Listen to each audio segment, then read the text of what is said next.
All right, welcome in. It's Wednesday. It's time for Full Court Press. Rob Vino, what do they always say, right? Make your free throws. Miami of Ohio last night had a couple of chances to hit our parlay. We had over 86.5. And Ian Elmer missed a couple big ones. And then, of course, Peter Suter just needed to hit both right at the end. Hits the first. They go into a timeout. Comes out. We're one free throw away from hitting the parlay. And of course he misses it. But you know what, Rob? We've had a couple of team totals in the parlay recently that have kind of squeaked over on free throws. So maybe we were due for one of those. I think you're muted, bud. Frank Martin iced us last night. He took that time Yeah, out. he did. And the commentators on the game want to tell you how wonderful Peter Suter is. And in my mind, I'm like, don't jinx this kid, please. But hey, listen, he was 7 for 8 from the line. I think it was more Ian Elmer, who, he's an 84% guy who had 3 chances with 2 shot fouls. They were in the bonus quite a bit late in that game and made only 1 of 2 each time. But you can't complain with the 30 points he put up because without those, you're not even close. Great game, great comeback by Miami O. And what a huge effort by UMass, Adam. They were right in that game, and maybe a couple of poor decision shots at last couple of minutes. Oh, Frank Martin was furious at that step back 3. That 3. Well, yeah, and he had a right to be because they were killing him inside. Yeah, another close call, Rob, for Miami of Ohio. I'm gonna segue into our feature game today. Sometimes close is fine. Like if you're Miami of Ohio, you keep winning close games. Sometimes close doesn't work. If you're TCU and you find yourself on the wrong end of like every close game that could give you a win that would pretty much, secure your fate into the NCAA tournament. As a bettor, what's the saying, Rob? Horseshoes, hand grenades, and I guess in sports betting too, right? Because like if you've had TCU in a lot of these big games, you've probably cashed tickets. They've been great against the number as a dog in some of these bigger games. But man, looking back, they had chances to win the Michigan game, fell just short. Arizona, they led Arizona at halftime. That final score is a little deceiving, 86-73, because TCU is up 6 at half. BYU, they led for a good portion of the game and lost that game. And of course, Kansas at Allen Fieldhouse in Lawrence, Kansas, they pretty much had the game almost won, and they ended up losing in overtime. So another opportunity here for the Horned Frogs as a big dog on their home court tonight. TCU Houston, is this where the Horned Frogs get their signature win? Well, they probably wish that Houston hadn't lost to Texas Tech the previous game. And, yesterday we talked a little bit about kind of a double combo play, Adam, and I know somebody commented on it back to you with the, we can't call it full letdown, but the fact that Oklahoma State had come off of a huge win at the buzzer and then traveled to Alabama, where Alabama had come off of a miserable shooting performance. And I just felt like I actually had that game for clients team total up and over, thinking that Alabama would pour it on. We talked about some of the matchup advantages they had against that particular Missouri defense. It worked out. It's almost like you have the same thing here. TCU wins Saturday against Baylor, against all odds. They don't have David Punch, their leading scorer, their leading rebounder. And Jamie Dixon tells you there's an illness running through the team and that they were in scramble mode all day long. I don't know if that's more of a positive. Obviously, it's a positive for TCU to be able to handle the circumstances and come up with the win, but kind of negative towards Baylor, right? You can't beat a team without their best player, with other guys that are, probably sick on the bench playing, and Dixon's telling you that they were kind of scrambling all game long, but they pulled it off. And Houston, I got to go immediately. Kelvin Sampson's one of my favorites, but we got to go immediately to the quotes, because here's where TCU could be in a little bit of trouble tonight. Whether or not it's 8 points worth of trouble, we'll find out. But they lost to Texas Tech in a heartbreaker, right? That season series has been fantastic. Both games, one went Houston's way, one went Tech's way. But this one on Saturday, Texas Tech had an offensive rebounding edge of 21-11 against Houston, which is like sacrilegious in Kelvin Sampson's book. You cannot be beat on the offensive glass by the opponent. He said this. He said, "I'm not going to sit here and complain about the referees when Tech kicked our ass the way they did on the offensive glass. So I'm not into that narrative. I don't even care about the whistle right now. I care about our guys getting better at the things we can get better at. The game came down to one area. That's where they were really good. When they missed the shot, they rebounded the ball and scored 22 points off their misses. That's an area, whatever you think of our program, it's a big reason why we've been so successful." When Kelvin Sampson's angry at his team, there's just no way I'm playing the other side the next game. There's just no way. And especially when you have TCU, who's not necessarily a good rebounding team. Inside of league, I think they rank a 10th in defensive rebound percentage. So you can expect Tugler and these guys tonight for Houston to be all over the boards. Just to follow up on that really quick here, Adam, Jamie Dixon, and again, he was without David Punch, who's his leading scorer, who's his leading rebounder. He doesn't have him in that game Saturday, but he said, "We're really excited about what we did on Saturday, except for the rebounding. Offensively, we were good. We kept attacking, happy with the win." One team didn't rebound well. They got out rebounded pretty good. They don't rebound particularly well. And Houston, absolutely angry Kelvin Sampson is with this game. I don't know the status on Punch. I tried to find it this morning for certain. I think he's playing. As far as I know, I play. think he's going to play. Yeah. So you've got, and it's been 3 days off for the team to maybe get past the illness that's running through the team. They shot 43 free throws on Saturday. Whether or not they get 43 tonight against Houston is probably questionable at best. But the way that game was played, Adam, the Baylor TCU game, so tight, so high scoring, you would have expected fouls. I think Houston is better in a lot of categories than this team. We're off of a loss here. We don't have anything to go on for this season history. But the last 2 times they've met up, TCU has found it really, really difficult to score. I don't know how much emphasis I can put on those last 2 meetings because you have such different teams each and every year. But I just want to end with this because you started talking about how great the freshmen are in this class across the country. And Kingston Flemings is one of those freshmen. Yep. Had 42 in that game against Texas Tech the other day. He's a load to handle along with what they already have. To me, Houston's the better team. They're better in a lot of areas, but we'll see. 8 points, the great equalizer here. I do notice one thing. Houston has been trending over with their team totals. And when I watch them, they do seem to be a little more offensive minded as a group. Maybe the coach doesn't want it that way, but as a group, they like to shoot it a little bit. They should get stuff close to the rim tonight because TCU doesn't defend the rim really well, and Houston is a team that can score off second chances. So for me, I think it would be a slight lean towards Houston here, but I don't like the price tag. I just don't like laying 8. Maybe you shorten this up first half because Houston has been an absolute moneymaker first half wise last 2-3 years. We'll see how it goes. Well, we're going to do a little swap today, Rob. You came on, made a case for the side. That's usually me. I'm going to come on and make a case for a total. I think this game plays under. TCU, this is not necessarily a terrible matchup for TCU, but you made a great point.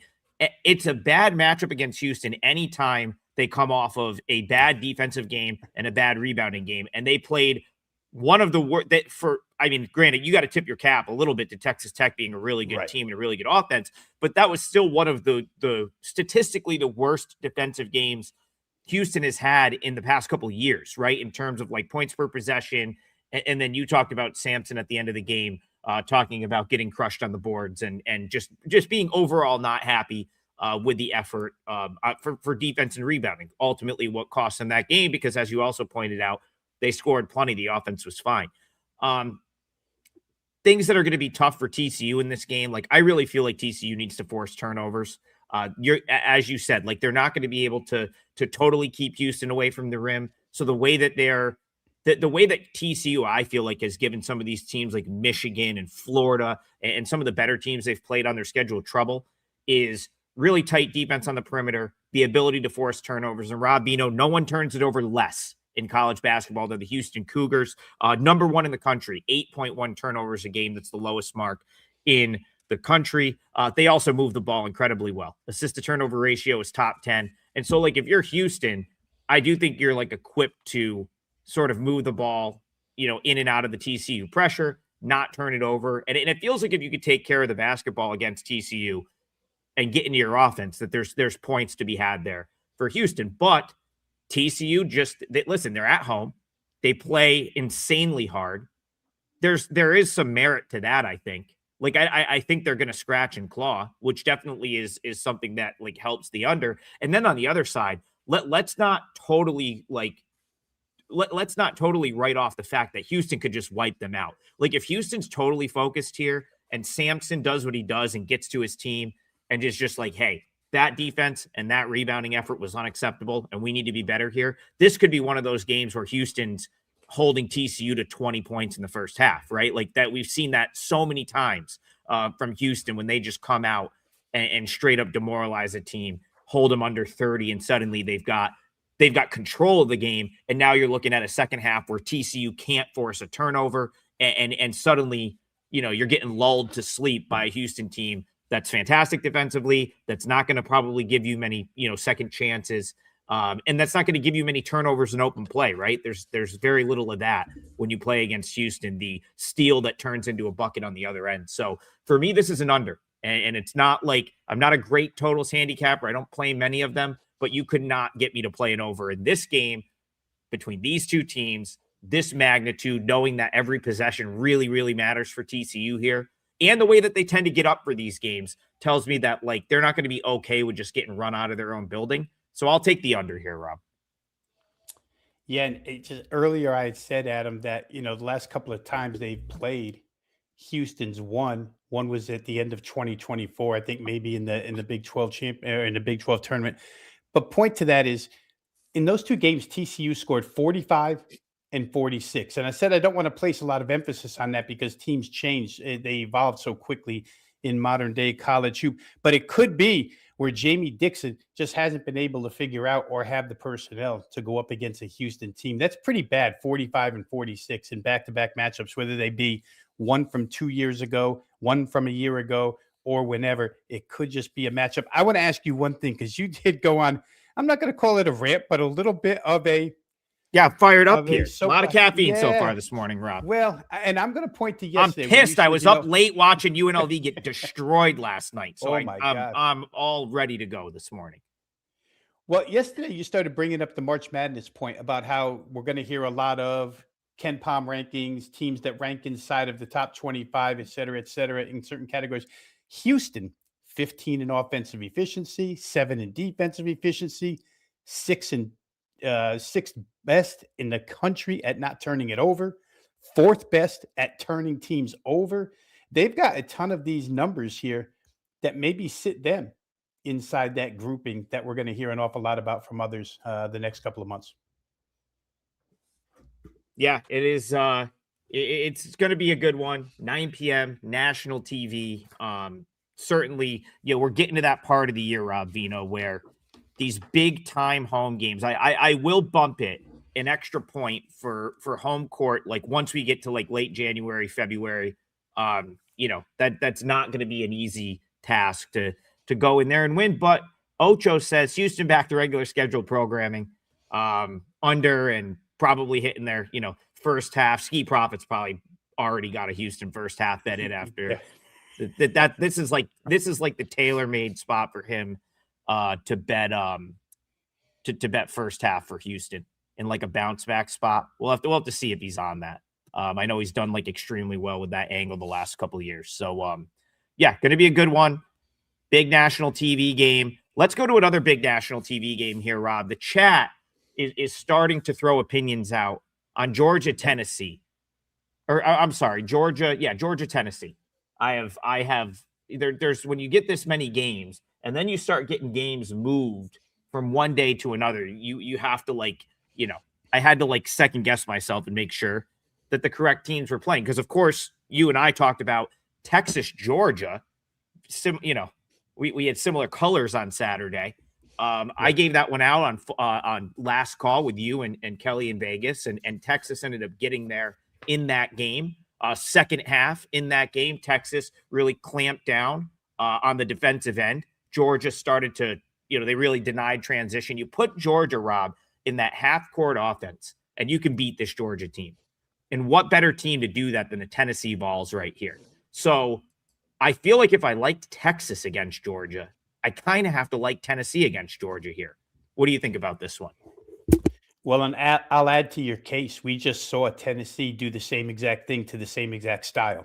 They put Alabama in a box in Coleman on Saturday, only allowed 73 points.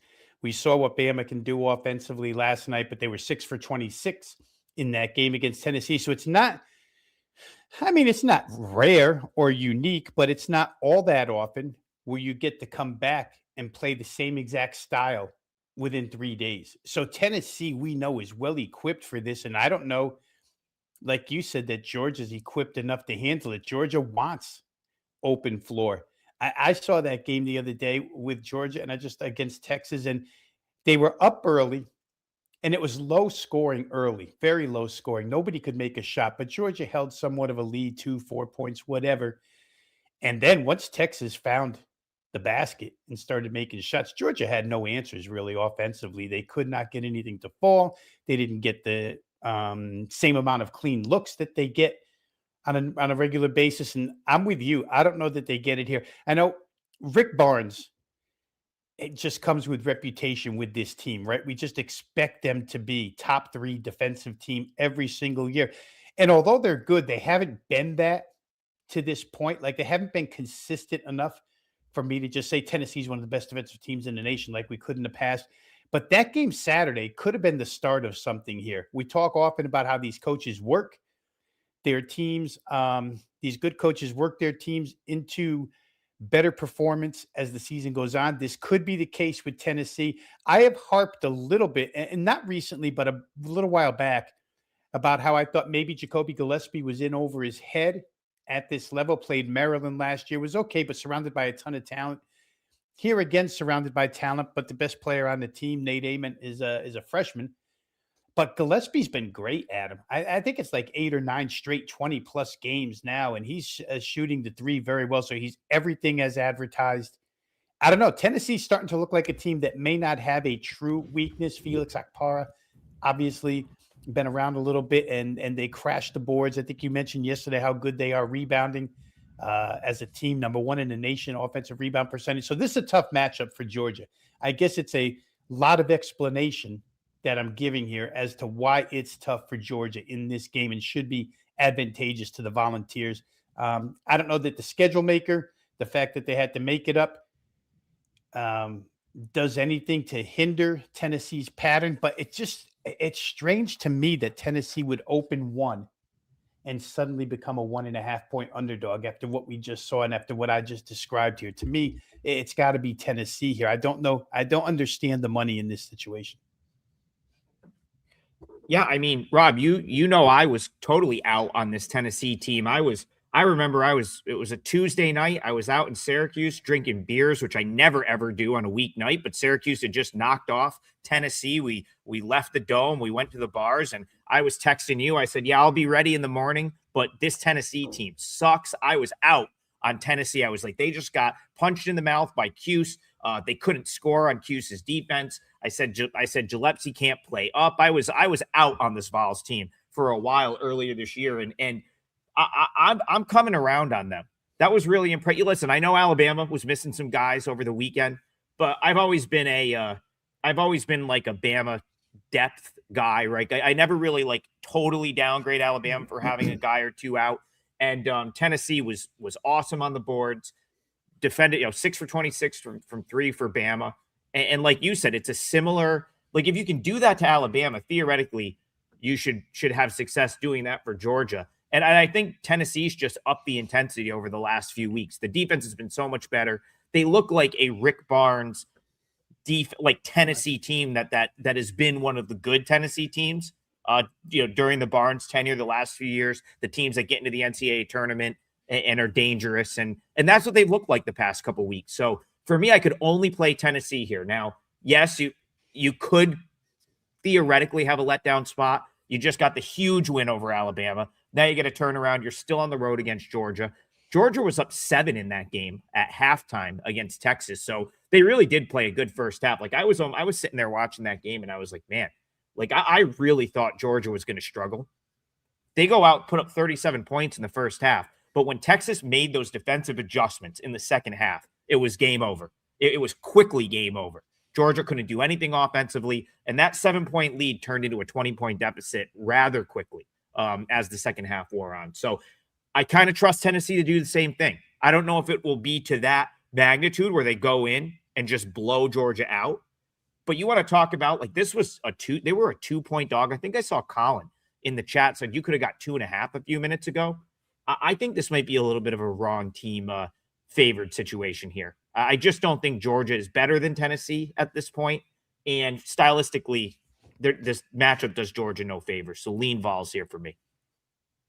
Yeah, the only drawback, and maybe I'm making a lot out of a one-game situation where they beat Alabama, same style as Georgia, but they were just one game removed from losing to Kentucky. And now I could justify that by saying, hey, they lost to Kentucky, but they were off double OT to Texas A&M, played their hearts out. Okay. But after what we saw of Kentucky again last night, I mean, that's a bad loss at this point. But I'm in agreement with you. We're trying to be a little bit proactive here, projecting where this team is going. And I think Tennessee, off of that battle Saturday, looks like they're on the right track. And again, stylistically, these games, just like boxing, matchups make these games, not necessarily overall season numbers. So I kind of lean Tennessee myself. Yeah, no beers have been drank in Central New York since. It is just a total disaster. Syracuse Twitter's on fire this morning. We got Judah Mintz tweeting now, basically just airing out that they never asked Kadir Copeland to come back. It's just got to burn it down. Fire everyone. Start over. Bring in Jerry McNamara to be the coach. It's just bad for Syracuse basketball right now. But we'll that's a conversation for a different day. Of course, they don't play today. Let's go to Garth. We're going to go to the Mid-East here. That's what this conference is this year. Everyone's mid. No one's good.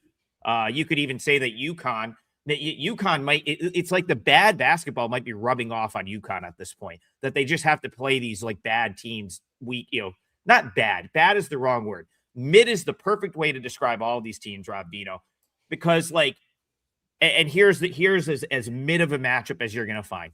You got DePaul, who in other years would probably be at the bottom of this league, but they're actually one of the better teams this year, now up to 4-5 in league play.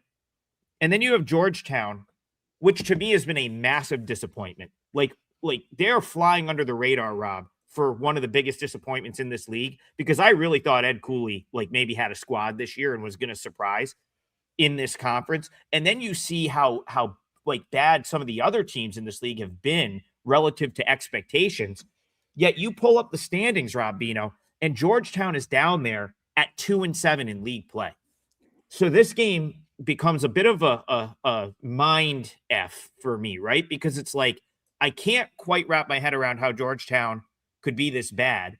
And then they get into conference play and they can't beat teams that are having like historically bad years. But DePaul has been better than advertised. Garth says DePaul, thoughts on DePaul, Georgetown. He likes DePaul plus the points here. DePaul is a perfect 5-0 against the spread on the road, while Georgetown is 1-9 at home. Yeah, no one goes to Georgetown games. They were giving out free tickets last year to a couple of these. So, Rob, talk to me about this mess in DC tonight. Yeah, and they got off of that string of losses by beating Providence the other day in Providence, which was probably even less of a mid matchup than what this will be. I'm going to agree with Garth here. I mean, from what we see of DePaul, and I had Seton Hall the other day, Adam. I took a chance that Seton Hall could go to DePaul, could frustrate them with their defense. I know Seton Hall can't shoot. I know it even more so now. But I thought maybe in a low-scoring game they could win that one. They're about a 2.5-point favorite. They didn't win. They didn't come close to winning, in all honesty. They were never, I don't know, from mid-first quarter, I'd have to look, or from mid-first half, I'd have to look it up exactly. They were never in control or even ahead in that game. DePaul had the lead all the way. And what Chris Holtman's doing there is pretty good. I mean, you watch them a few times Mhm. this year and you realize that they're not the most talented group in the league, but they're certainly good enough on each end. Like they're good enough offensively. They're a little better than that on defense, which is kind of Holtman's calling card. So you can make that case for you have one team that's going to scrap like crazy, like what I saw against Seton Hall the other day. And if you can scrap with Seton Hall and beat them by 7, then you can certainly scrap with Georgetown, which I don't know, they're more finesse than attitude or physicality this season. If I'm going to play a game like this, I'm going to lean that way to the team that I know that's going to give me 40 energized minutes.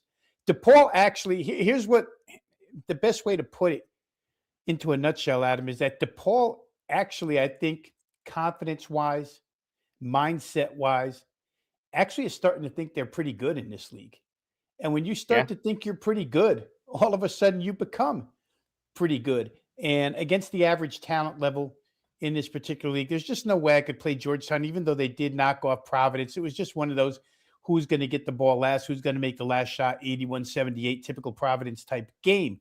But I would be with Garth here. I would have to try DePaul if I was going to play. I didn't, but I definitely like a lot more what I'm seeing out of DePaul than Georgetown. I'm with you on that. I think this is a reasonable statement. I think it's reasonable to say DePaul is the best team in this conference relative to expectation this year. And like you can listen, I know UConn's sitting there at 20-1, but they have not had an impressive performance in a very long time. That UConn team. I mean, they are super fortunate to not have lost as a double-digit favorite like at least twice in the past 3 weeks. So yeah, I get it. UConn's 20-1 and it's about wins and losses, and that's great. But I would think that if you even went into Danny Hurley, into Danny Hurley's office and asked him like about his team, like you've pulled up the quotes, Rob, he's not impressed with that team. You go down the list, like St. John's Twitter came at me for saying that the team was kind of trash the other day, and they went out and almost lost to Xavier. I don't know what they've done to like get put back into the top 25, but they've been disappointing in my opinion. And it's like right down the list. So you see a team like DePaul, yeah, they're only 4-5 in conference, but this is a team that's been a perennial bottom feeder in the Big East for years.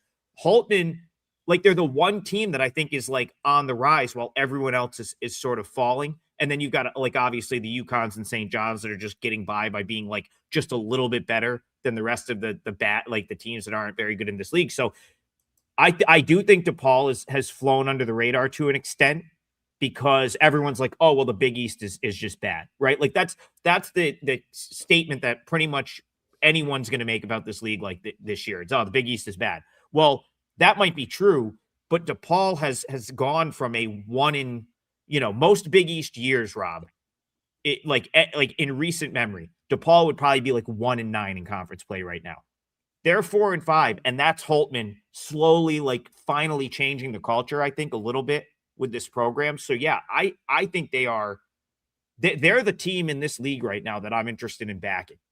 And so I, as an underdog against it, remember, Georgetown won that game. I think they nearly blew like a 20-point lead to a Providence team that is arguably the worst, most, I mean, you want to talk about a team that maybe is going to punt on the rest of the season, right? Like Providence is just a train wreck right now.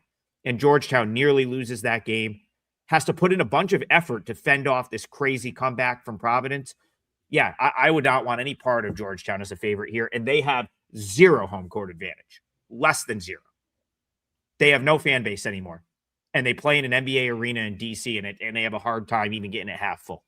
So yeah, Garth, I'm with you. I can see the reasoning behind DePaul. So Georgetown revenge from a 56-50 loss is not a consideration in our minds. Adam, that game is so strange. When you were talking, you said something that triggered it. So I went back and just checked the box. In that game, Georgetown scores 15 points in the second half. It's a 56-50 final, but they get beat 24-15 in the second half. They go 1 for 12 from 3, 11 for 41 from the field. I don't know. Those numbers, obviously, regression-wise, you got to return to the mean somewhere. But DePaul's offensive numbers were just as bad. So if there's progress upward as well. And now, you have the situation where we're mid-season and DePaul's just playing better. I don't know. There's just not a case to make for Georgetown here.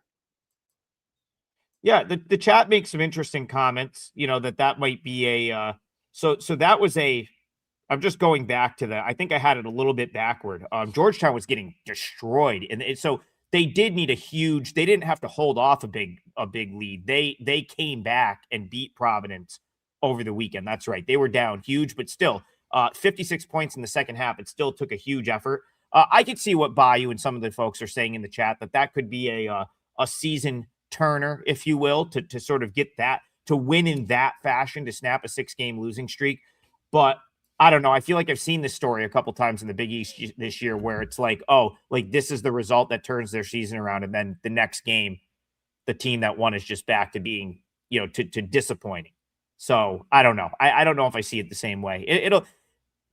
It'll be an interesting game. I think I lean with Garth in the points, but yeah, it's probably not one that's going to make my card. But Rob Bino, I do have one on the card. I'm probably going to have a bunch, and the one is a 5%er. So I know, I don't know if our friend that was here the other day would remind you that I lost a 5%er over the weekend.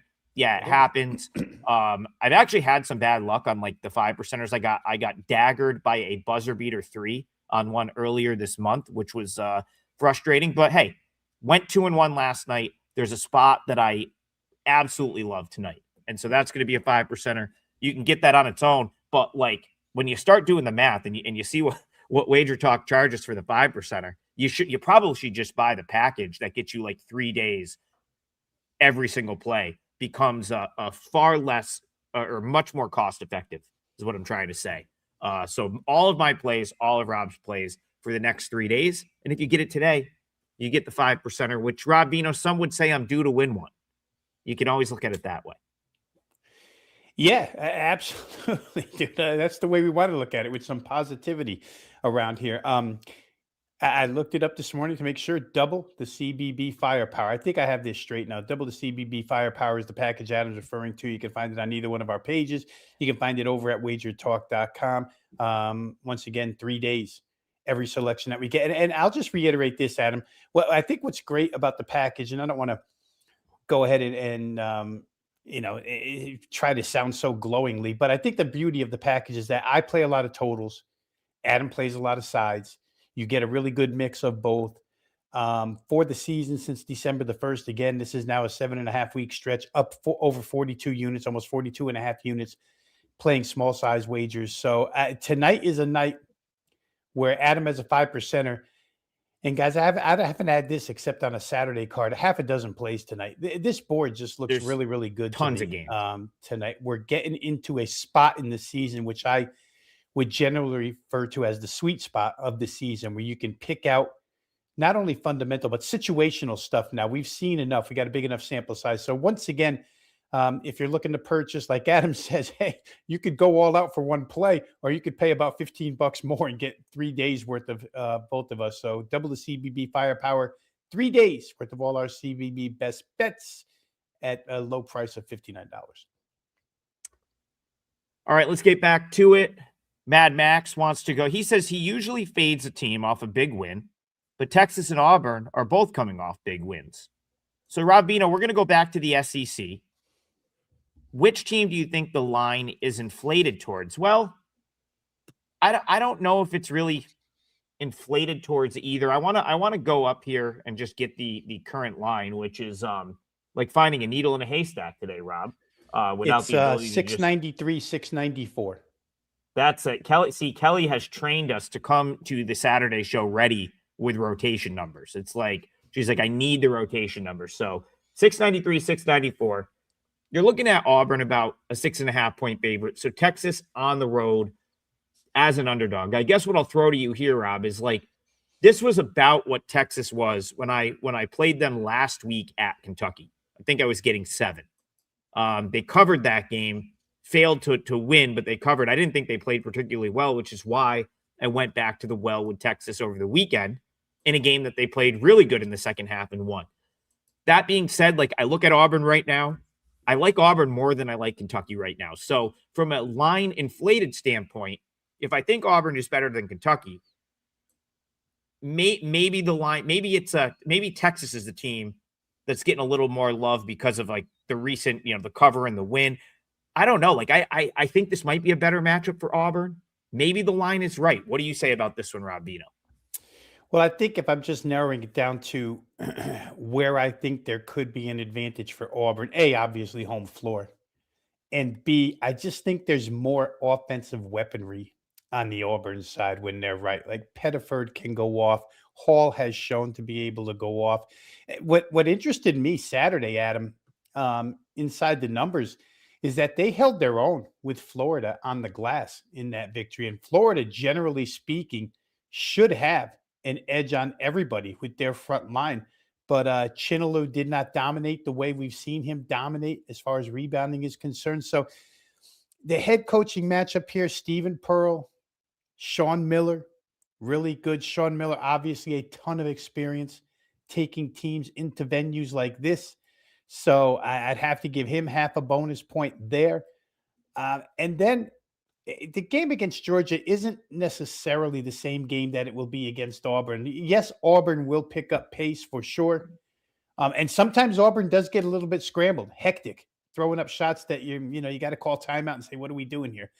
But when they're under control, they're really good. They're probably top 4 or 5 in this league when they're right. So I think there's more upside to Auburn than there is to Texas at this point. And I think the reason why I say that is I just don't, when I watch Texas offensively, and yes, they racked up 57 second half points the other day in the game that you won on Saturday. I mean, offensively, they couldn't throw it in the ocean in the first half.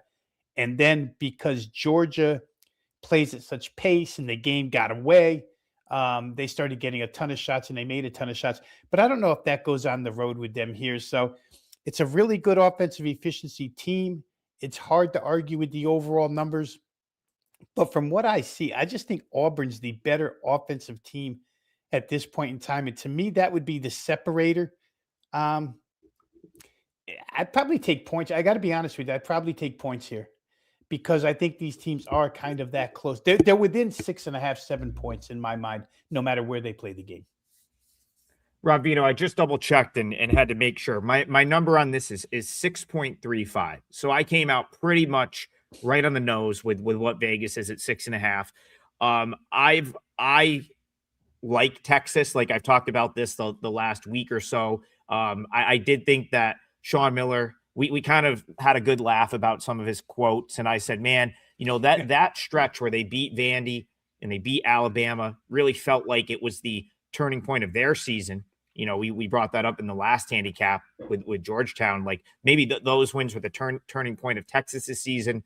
They went out and played what I thought was like pretty poorly against Kentucky. I felt like it was a little bit fortunate to stay within the number in that game because I didn't think they played their best game, but came out and played great over the weekend. My fear for them here would be Vokatitis getting into foul trouble because you talked about Auburn's offense.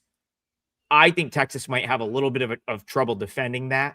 And if you can get him off the floor, that is a huge advantage because they really don't have the depth at that position, in my opinion. Like he is like the key to that team. And if Auburn can get him in the foul trouble or just kind of take it to him, as you said, the offense, like I was so impressed with Auburn over the weekend. I did not see that coming. I did not see them going into the swamp and coming away with a win. So yeah, I mean, theoretically, could they have a letdown? Maybe. But I just think they're kind of playing good ball right now. So I don't really want to play against Auburn. The number's right.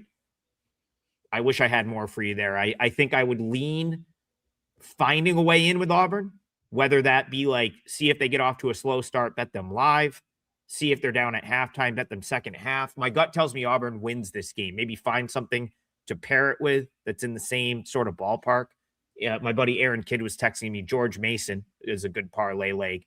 So who knows? Maybe a George Mason to Auburn type deal. But yeah, I don't know if this is the spot I want to back Texas as a dog. I think Auburn probably gets it done at home.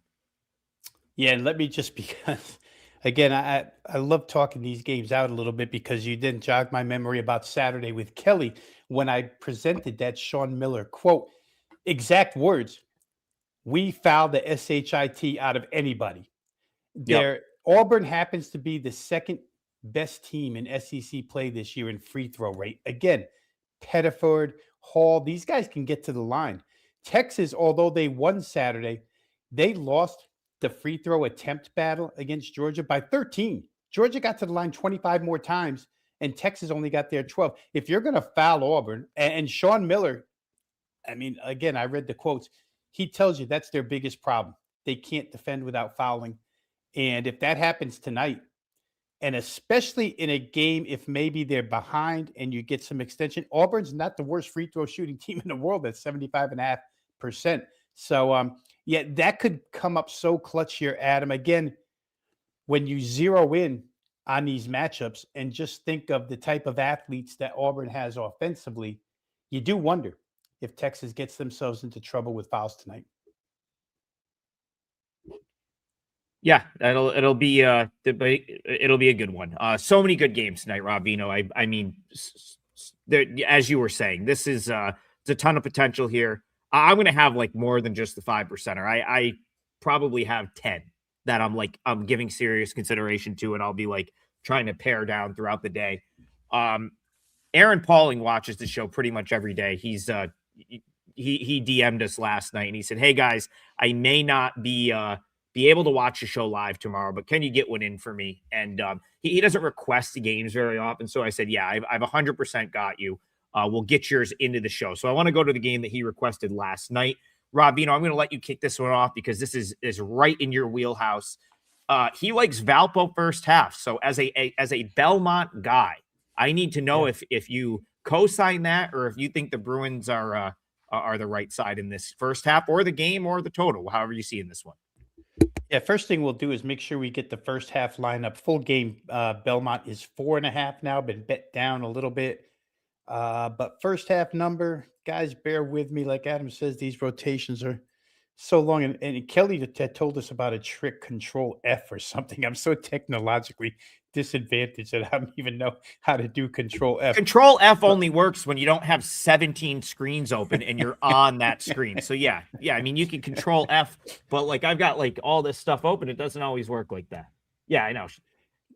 Belmont is a 1.5 2-point first half favorite. Yeah. Just to clarify that's where we're starting here. For Aaron Pauling's question. Listen, Valpo has given Belmont trouble over the last couple of years, surprisingly enough. They gave him trouble the first time in this game, 78-74, Belmont at home. I just want to start by saying Nick McLean is one of the key components to this Belmont team. He hasn't played in 5 games. He didn't play in that Valpo game the first time around. Not sure he's going to play tonight. I say all that because Belmont is 5-0 straight up without McLean. Just to show you how good they've been this season. Casey Alexander's team has found ways. Saturday, they win against Illinois State. Tyler Lundblade, their best shooter, doesn't even have a good game, 2 for 9 from 3. I feel like there's some offensive bounce back potential here for Belmont, despite scoring 80 the other day. That might sound a little crazy. How are you going to bounce back from an 80? But they did that 80 pretty quietly against a very good Illinois State team, which is number 1 in defensive efficiency in the Missouri Valley Conference play this season. So Belmont's got all the offensive tools, but for whatever reason, Valpo, like I say, they've given them fits last few times. And I wouldn't be surprised if they did it again. Valpo had been on a stretch, Adam, where their team total was going over by quite a bit. And then it kind of, the train kind of halted the last couple of games. So I don't know if that's odds makers figuring them out a little bit or if it's Valpo just going through a slump. I can't take it with Valpo in the first half against Belmont. However, if I just put that aside and tell myself that this team, for whatever reason, has become a difficult matchup and now they're at home in a revenge spot, I could certainly see the idea to take Valparaiso just to win the first half straight up and see what happens full game. To me, it's a really difficult play. I think that total in the first half for Aaron Pauling, I know he asked about side, but I think that total might be low. 67.5, 68 in a Belmont game against a team that has shown offensive capability and a team that plays really good offense against them in particular. There's game film, Adam, right? There's tape. We can make adjustments, et cetera, et cetera. But this matchup has been a little bit repetitive the last 2, 3 times. So for me, I think my best look would be first half over. I'm not going to talk Aaron off of playing the Valpo side because I don't have a good enough case for Belmont. But I do find those couple of things interesting, mainly the fact that they're winning these games without Nick McLean. That shouldn't really be happening for Belmont, but it is. Yeah, that's a really good point that you make. Like they've been without McLean. The other thing that interests me, Rob, that maybe tilts me toward the Valpo side and agreeing with Aaron is that Valpo's shooting splits have been worse on the road all year, which is not like a crazy thing to say. I think you could say make the case most teams shoot it better in their home gym, but I know at least early in the year, earlier, maybe at like 3 weeks ago, when because this came up at some point, the splits were fairly drastic for Belmont at home and on the road. Now, some of that could have evened out, but I do find it very interesting that this team is still 8-1 on the road, despite the fact that offensively they've been poor, like they've been worse on the road, and they've been without McLean, who theoretically should matter at some point. Like at some point, Yeah. you're gonna probably lose a game. Like not having Nick McLean is supposed to matter. Now, Belmont, I'm just going to their recent games. They've rattled off 5 straight wins. Really good one over the weekend, beating Illinois State. Of course, that was a home game. Valpo, the reason I haven't wanted to touch Valpo at all and sort of trust them, Rob, is offensively they're not very good. Like they're outside the top 300 in a lot of like offensive metrics, but they've been pretty good at home and they shoot it much better at home. So it is a very interesting game. I do subscribe to the theory that maybe they match up well with Belmont, that they had a decent showing against them the first time, and maybe you get their home run effort at home. The things that concern me are the fact that they're outside the top 300 in points per game, field goal percentage. They don't hit many outside shots. They're not going to have a rebounding advantage on Belmont. The one thing that they do well is take care of the basketball. Belmont can be pretty sloppy. Belmont 314th nationally, 12.9 turnovers per game this year. So, like, I definitely think Belmont's going to get themselves in trouble on the road at some point. I just don't know that I have the guts to take Valpo here because I just think that there's a pretty big gap between these two teams. But I'm picking up what you guys are putting down a little bit when it comes to the matchup. So, Aaron, if you take that one, good luck. I won't be betting against you. I'll tell you that much. I'm not going to bet against you there. All right, so we've got one more. Rob Vino, we're going to do this. We have one more super chat requested game. So I'm going to go to the Florida game, and then we'll go parlay legs. That should take us right to the top of the hour. So let's go. Let me just make sure I've got this correctly. Why can I not read this? Oh, bounce back came for Florida, Rob Vino. We just talked about Auburn. They go into the swamp and win over the weekend. Now Florida is a big favorite to bounce back and get back in the win column. Do you also see them covering a big number tonight? You can see me here trying to get okay. The short answer to that is yes. I feel like South Carolina is probably in a little bit of trouble here. Game has been pushed from an opener of 12 up to 13. But again, some of the things that happened against Auburn on Saturday, I just don't believe can be done by South Carolina to this team, home floor or not. If Florida had been on a really good run, Adam, and I think you said earlier that you didn't see that game coming out of Auburn. And I think mainly the reason why I didn't see that game coming is how great Florida had been playing as of late. They ran off a set of victories over Georgia, Tennessee, Oklahoma, Vandy, LSU. I know some of those teams in there, including LSU and Oklahoma, are not the best of the SEC best. But the Vanderbilt win on the road, the Tennessee crushing at home by 24 points, beating Georgia by 15. It just looked like Florida was back. Like I had made the comment Saturday that the guards look to be cohesive now. Remember, the guards were the issue to start the year. We knew the front line was going to be good. As I said earlier, with Chinaloo on the boards, it wasn't a great game. I would expect that gets a lot better here tonight. Florida's better in every capacity than South Carolina is And when they're off a loss like that, I just feel like this is a get right special for the Florida Gators. I totally agree with the money move in this one. For what it's worth, South Carolina's just been on a descent ever since they hit conference play. Got to win over Oklahoma. Got to win over LSU without Deaton Thomas. I don't know exactly what South Carolina brings to the table here. They're coming in off a 23-point loss to A&M. So for me, they probably get killed on the boards. For me, Boogie Fland and the guards probably, Xavier Lee probably have a good night against the South Carolina guards. Just a tough matchup, Adam, and a tough situation. When you can combine fundamentals with situation, I think you got a pretty solid play. And Florida's got no problem. Really quick here, if you're afraid of 13, they've got no problem getting to 90, 95, which makes 13 look kind of small when you can score that many.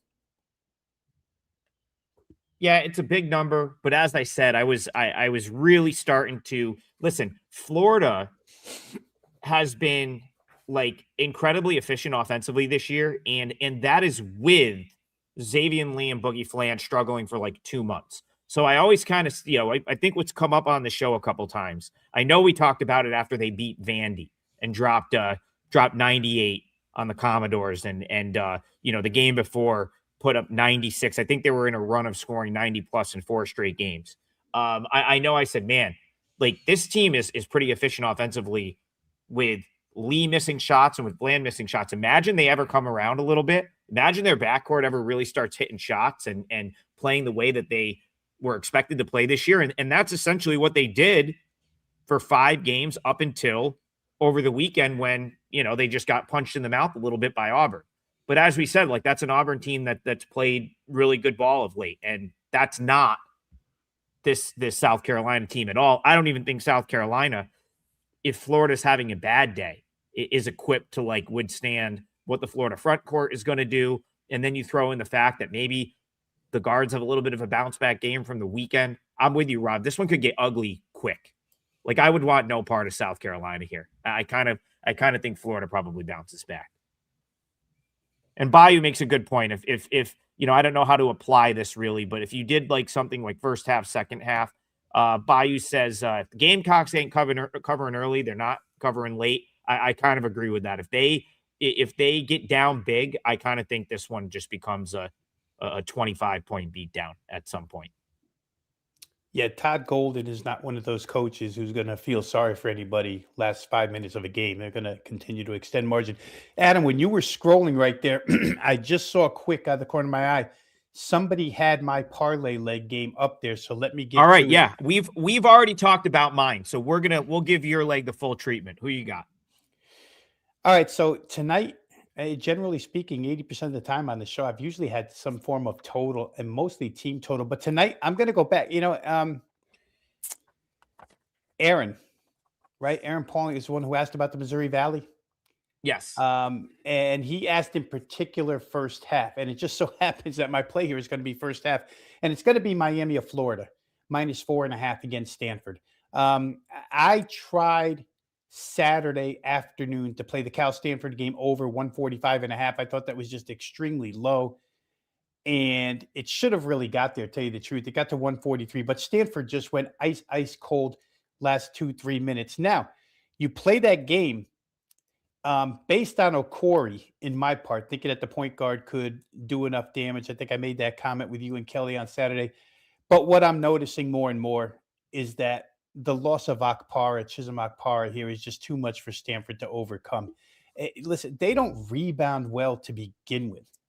And to lose him for the remainder of the season, his 28.5 minutes, from what I saw Saturday against Cal, this is going to become a guard-oriented team with one guy who can do damage. And then you're not good on the glass. And then you're not good at shooting threes. And then you're not good at playing defense. And this thing could steamroll downhill really fast for Stanford remainder of the season. Cal winds up winning that game by 11. You have cross-country travel, right? West to east here, one of those 3 time zone deals for Stanford to set up shop for this, I think, 2-game road trip. And Miami, for what it's worth, prides themselves this year on physicality. Like when you listen to the head coach talk, it's always, we're a physical team. We're a physical team. And they're a pretty good offensive team too. I mean, they can crank out 80 fairly quickly. So to me, first half is the spot I really want to attack here, Adam. I think Stanford off the plane, off the Cal game, first 20 minutes, maybe a little lackadaisical. I'm playing a little bit situational there. And then on the fundamental side, I just think Miami's better at every single thing. Stanford's got some work to do. And it might be, we're at midseason. It might be too late to have any answers for what they're going to do without Akpar, because I don't know watching Saturday exactly what their identity is anymore, other than give the ball to your point guard, let them go. Miami can defend pretty well out on the perimeter, so he's gonna have a bullseye on his chest the remainder of the season. If you can calm him down a little bit, like I say, first half, I think there might be a little lull out of Stanford. Maybe they make some second half adjustments. I don't even know what those could be, but I'm going to lay 4.5. I just thought that number was so small. 4.5 first half with Miami of Florida at home against Stanford.